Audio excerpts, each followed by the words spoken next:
Always wanted to reach this hole, but feel like I don't have enough distance to get there.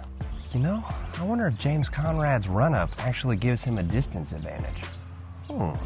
Maybe if I give it just a little bit of a run-up, maybe just like a few more feet, like just a little bit. Yeah, I think this is good. Game time, baby.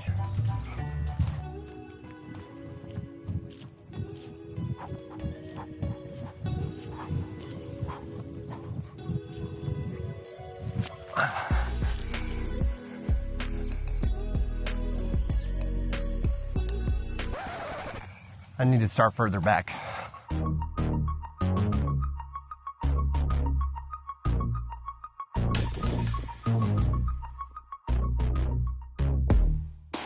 What is up, YouTube fam? Robbie C here, and today we are out at George Ward Park in part 2 of our series talking all about distance. In part 1, we talked about a fundamental part of distance, which is the discs you should be choosing if you want to throw far. But today we're actually getting into the throw. I want to go over 2 things I believe beginners commonly do that set them up to not throw very far at all before the disc even leaves their hand. So without further ado, let's jump right in, shall we? The longer the sport is around and the more it grows, coaching itself inside of the sport is going to change, and there's a common practice that a lot of people talked about before, which was the reach back. And I'm not trying to be one of those hipsters saying there is no reach back, but I like how my coach words it, calling it a backswing, which takes us to the first myth of throwing far. And lots of people encourage that if you wanted to throw farther, then you needed to reach back further. The further you could reach the disc back meant that you had more time to put more power into it, and more time and power equals more distance, or so we thought. But that takes us to the larger issue of why people don't want to talk about a reach back or getting the disc back there to begin with, and that is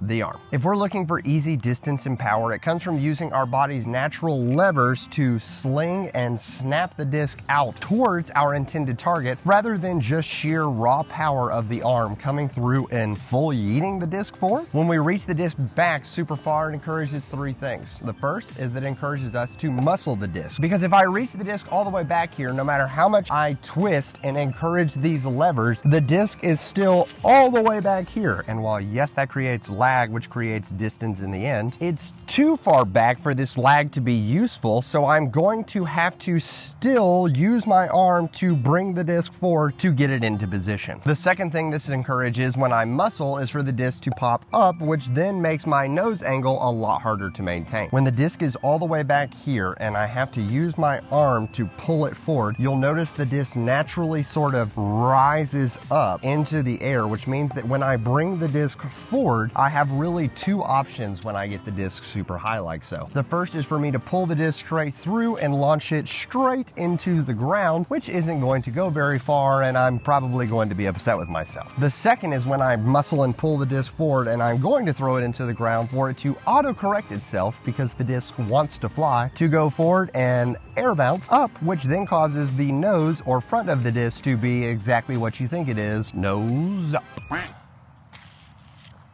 There go my glasses. A nose up disc is creating a ton of drag, and the wind is beating the bottom of the disc, causing it to have significantly less distance and to cause the disc to fly more overstable, which isn't helping us when we chose understable discs in order to get easier distance to begin with. Our third disc with reaching the disc so far back is that it becomes incredibly difficult to keep our balance. My coach, Mike Strauss, likes to describe an uppercase Y, where we are balanced between our throw at all times. When we reach back like so, instead of the upside down uppercase Y, it turns into a lowercase y, where we are off balance. When we get off balance, the only way for us to get back into a natural state is to bring that arm into play to pull us back into this balanced state. And while yes, that does seem subtle and super easy to do to get us back into this balanced Y state, the issue becomes, when do we stop using that arm? Most often, if you're thinking powerful, strong throw to use your arm to get you into this position, you're going to keep that momentum of the strong arm going, and it's going to pull you over,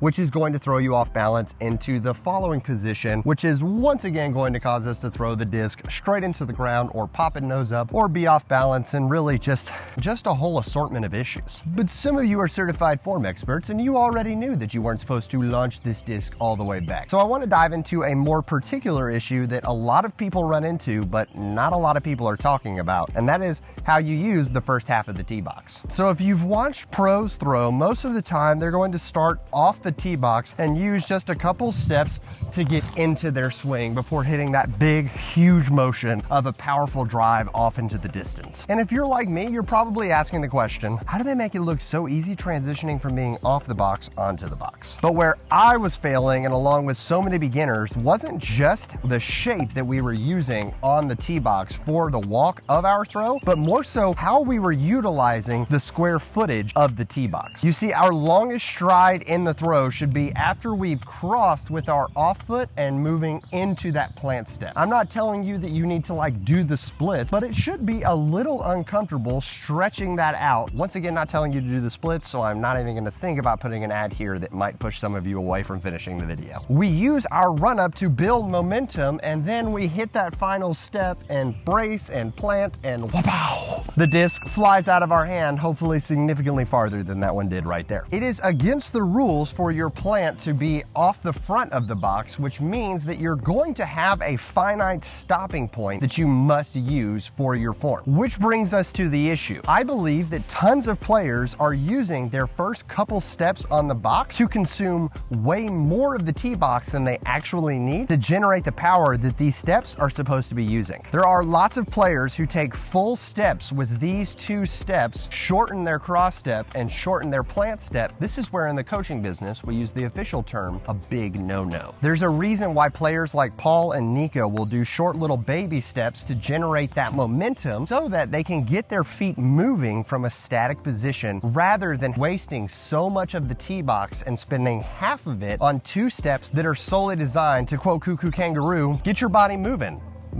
In next week's video, we're going to talk about timing and discuss how if you get your timing down, it's probably one of the most pivotal pieces to getting the disc to be thrown far and accurately. But that's why we have today's video before we can even address timing. Because reaching the disc super far back and misusing the first half of the tee box is going to take our timing window, which nailing your timing is one of the key separators between good, great, and amazing players, and shrink it pretty drastically. If we focus on shortening these first few steps, notice how much more of the pad I get to use to hit and use my legs powerfully and use my hips powerfully without ever fearing that I'm going to launch myself off the front of the tee box, because that would hurt and I don't want you to get hurt. Josh at Overthrow did a video recently talking about the positioning of these first few steps, but I want to make sure that we're highlighting the length of those first few steps. These were two huge points of frustration for me as I started working on my distance form and trying to make those major distance gains, because inherently both of them are trying to lead you down the path towards correct form. We're reaching far back because we want to create that lag that everyone talks about and get that offside engage so that we have all the power.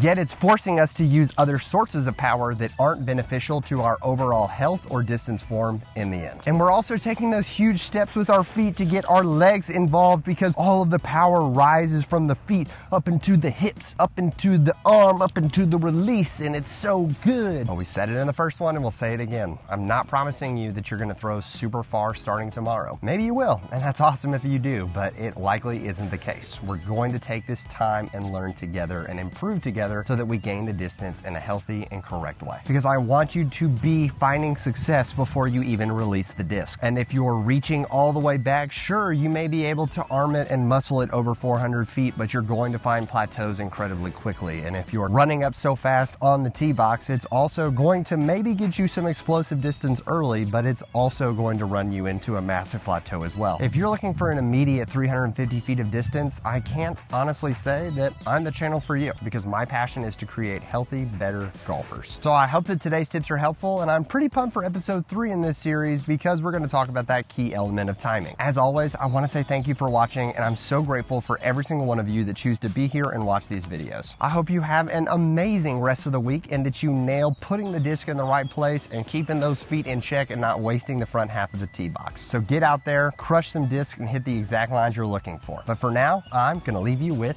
the birdie.